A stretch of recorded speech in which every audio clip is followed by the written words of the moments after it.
خوش آمدم خوش آمدم. راما سلامت باشی. خدا میتونه اینا که زنگی زنگی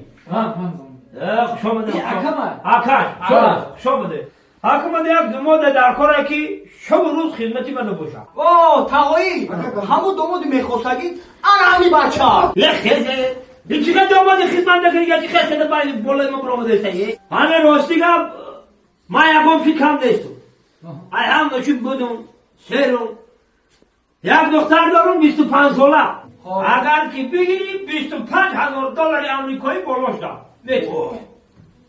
انا با گوش کن مرا اگر داماد بگم بچم بگم داماد گوش کن داماد با دختر دارم که 30 ساله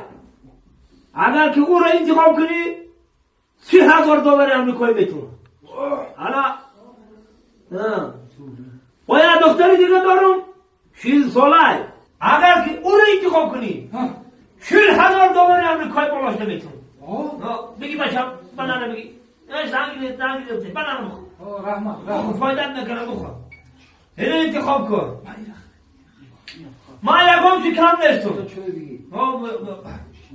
انا